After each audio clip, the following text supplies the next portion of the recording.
L'évolution progressive de la FFMI est parallèle à la prise de conscience et à l'importance accordée à la protection des personnes et des biens. Cette histoire débute ainsi. En 1811, à la suite de l'incendie de l'ambassade d'Autriche, le bataillon des sapeurs-pompiers de Paris est créé. À la fin du siècle, après l'incendie au bazar de la Charité, faisant 126 morts, les premières réglementations modernes de prévention contre le risque incendie vont apparaître. La FFMI est le fruit d'une évolution qui remonte à 1933, avec la naissance du premier syndicat d'extincteurs.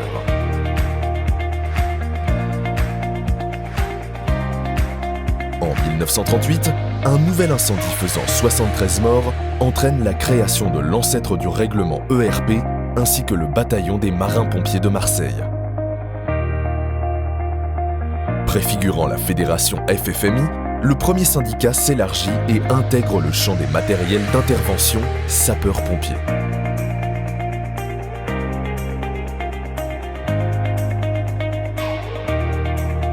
En mai 1961, c'est la création officielle de la Fédération française du matériel d'incendie.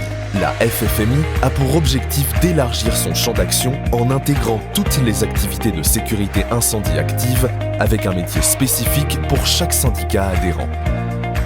En 1964, l'ancêtre du CIPSI voit le jour.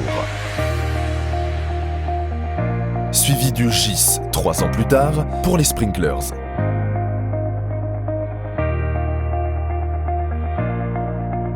Deux incendies très meurtriers au début des années 70 marquent les esprits. Celui de la discothèque du 5-7 en Isère et celui du collège Pailleron à Paris. Après ce drame, les sirènes incendie et les exercices d'évacuation deviennent obligatoires dans tous les établissements scolaires de France. En 1975, les fabricants et installateurs de sécurité électronique et détection incendie se regroupent pour former le GESI.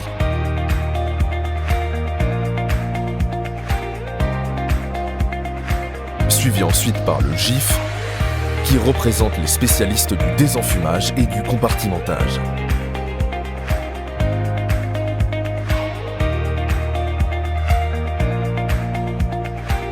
Le GIFEX, qui rassemble les professionnels de l'extinction automatique hors sprinkler, rejoint la fédération en 1981.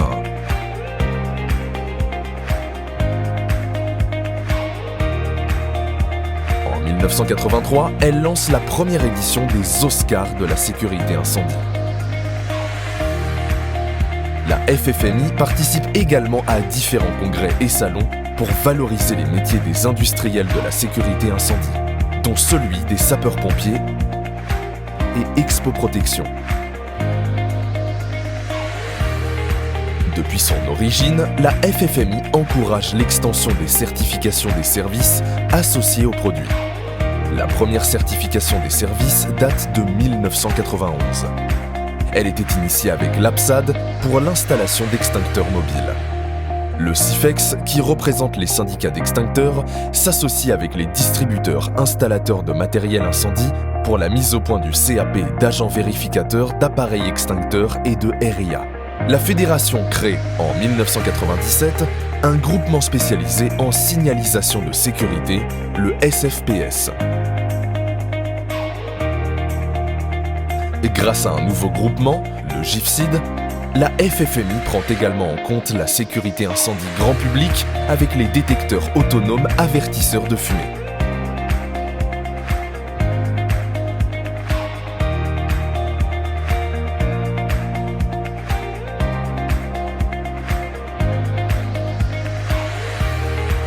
En 2005 voit la création du syndicat CIPSI, issu de la fusion des deux principaux syndicats français de distributeurs pour la fourniture et la maintenance de matériel incendie.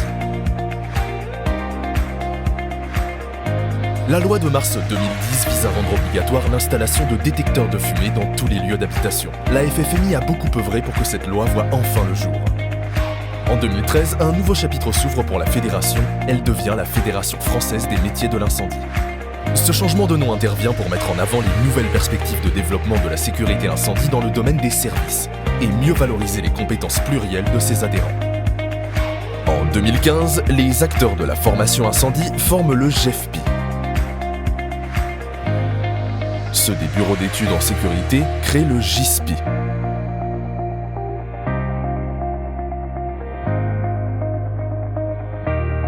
Et les coordinateurs SSI viennent également grossir les rangs de la fédération et étoffer son expertise globale.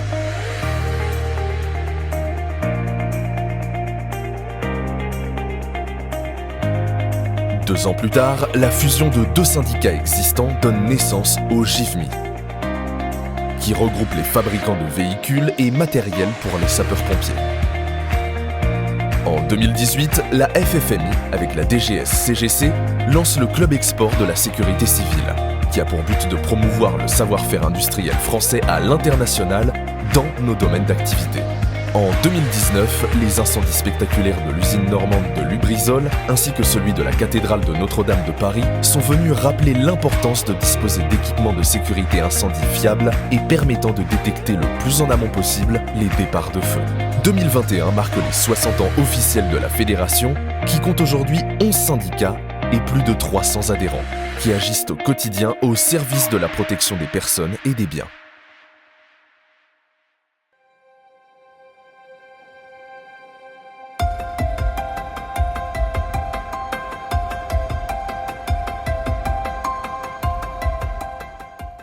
Historiquement, le risque incendie est le second risque sur lequel les assureurs ont développé des garanties après le risque maritime. Ce qui fait que depuis la seconde révolution industrielle, nous accompagnons le développement économique. Une importante étape dans la lutte contre l'incendie a été franchie en 1956 avec la création du CNPP, le Centre national de prévention et de protection. Et tout naturellement, la FFMI a rejoint le conseil d'administration du CNPP. Depuis lors, nous avons, FFMI et FFA, des liens soutenus. Nous partageons le même objectif, gérer le risque incendie. Et gérer un risque, c'est avant tout le prévenir. Mais pour le prévenir, les entreprises, les particuliers, les collectivités territoriales ont besoin d'un matériel qui soit fiable et efficace. La FFMI garantit cette fiabilité et cette efficacité des matériels de protection. Nous, assureurs, nous prévenons et nous assurons le risque. Donc vous voyez, on est parfaitement complémentaires. Avec la FFMI, on partage tout d'abord la même histoire, un peu la même histoire, puisque même si CNPP est un peu l'aîné, créé en 1956, voilà, on a cette historique en commun. Ensuite, on partage une même mission, qui est de protéger les biens et les personnes. Et on agit ensemble pour mettre en place les garanties nécessaires pour les systèmes d'installation et de sécurité incendie. La FFMI est une partie prenante essentielle pour nous. Au départ, la FFMI est une structure qui rassemble un certain nombre d'entreprises, plutôt artisanales à l'origine, et progressivement, ils ont su à la fois révéler un vrai sens de technologie, un vrai savoir-faire, et ces savoir-faire ont permis, en liaison avec les opérationnels, de faire en sorte qu'on soit dans une logique d'amélioration continue. Les nouveaux matériaux, par les nouvelles technologies, on puisse être plus efficient dans certains secteurs. C'est dans ce cadre-là, par exemple, que les textes réglementaires ont été ajustés en matière de sécurité incendie, en matière de RP, et que, là encore, on arrive à développer des réponses qui soient à la fois totalement satisfaisantes par rapport à la population en matière de sécurité et en même temps capables d'apporter pour les services d'incendie et de secours et plus généralement les acteurs de la sécurité civile des outils qui améliorent la sécurité des personnels en action et en même temps permettent de faire en sorte que la protection de l'ensemble de la population soit mieux assurée. La Fédération des sapeurs-pompiers de France travaille en partenariat avec la FFMI depuis de nombreuses années.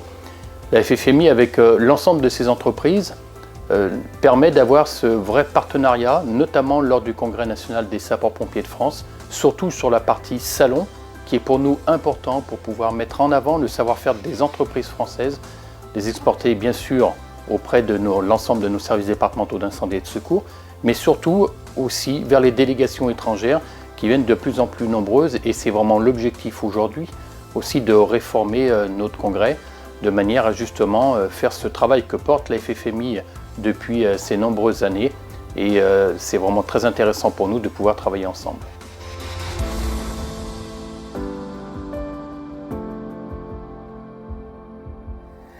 Au sein de la FFA, c'est le groupe permanent prévention entreprise qui est l'interlocuteur privilégié de la FFMI. Nous coopérons à la fois sur des dossiers techniques tels que la vidéodétection. Nous coopérons également quand il s'agit de faire des retours d'expérience, par exemple après très gros sinistre Lubrizol. Et nous avons également des actions de communication conjointes, comme par exemple la plaquette sur l'efficacité des sprinklers. Donc comme vous le voyez, nous sommes parfaitement complémentaires, nous sommes coordonnés et c'est pour cela que nous sommes efficaces ensemble. La FFMI est moteur et promoteur de la certification APSAT depuis son origine. Concrètement, ça représente une participation dans 11 programmes de certification. Donc les adhérents de la FFMI participent au comité de particuliers, mais aussi à la rédaction d'ouvrages techniques et de référentiels sur la sécurité incendie. Donc la FFMI, en tant qu'organisation représentative des métiers de l'incendie, contribue par la voix de ses adhérents à apporter cette expertise issue de ces métiers. Alors il y a une coopération étroite qui s'est faite parce qu'on se rend compte que la démarche industrielle est une démarche qui associe étroitement la mise au point des normes. Alors c'est à la fois le cadre dans tout le club export et dans tout le travail que l'on fait avec les entreprises internationales, ça permet d'ouvrir des perspectives en matière de marché. Et là, il y a une interdépendance étroite entre d'un côté le fait que la France assure la promotion de la sécurité civile, les mécanismes de sécurité civile, les technologies en matière de sécurité civile et par voie de conséquence les matériels et les moyens de remplir ces modes opératoires et ces manières de fonctionner et d'intervenir. Le président Cousin, que je salue, a été pendant plusieurs années membre du conseil d'administration d'AFNOR et donc je le remercie pour sa contribution, ce qui montre que d'une part il était candidat, il a été élu, il a été très contributif. Et donc ça a été aussi un moyen de faire passer les bons messages de la FFMI sur les questions qui nous préoccupent. Je souhaite également aussi remercier Jérôme Koenig et son équipe pour toute leur implication par rapport aux travaux notamment de normalisation. La FFMI également aussi est bien consciente des enjeux européens et internationaux puisque de moins en moins les choses se font au plan national et que c'est au plan européen, au plan international. Il y a une centaine d'experts que je remercie des entreprises donc membres de la FFMI qui participent aux travaux et qui sont donc des contributeurs tout à fait importants. Et je voudrais remercier tout particulièrement le président Régis Cousin qui me donne l'occasion de souhaiter un excellent anniversaire à la FFMI. Nous sommes très heureux de pouvoir souhaiter un bon anniversaire à nouveau à la jeune génération qui n'a que 60 ans et espérer que les 60 prochaines années soient aussi contributives et glorieuses que les 60 premières. Et donc dans cet esprit, les 285 000 sapeurs-pompiers de France qui adhèrent à la fédération souhaitent un très bel anniversaire pour ce 60e anniversaire de la FFMI. Alors je tiens à féliciter l'ensemble des partenaires et l'ensemble des acteurs de la FFMI, qui est une structure extrêmement dynamique, féliciter son président, Régis Cousin, que j'ai la chance de rencontrer assez régulièrement, les féliciter pour ce qu'ils ont fait, pour le parcours qu'ils ont réalisé, car la structuration de la filière industrielle est incontestable sur les 60 dernières années, et également les encourager pour la suite. Pour tout ça, bravo, merci à la FFMI et très bon anniversaire.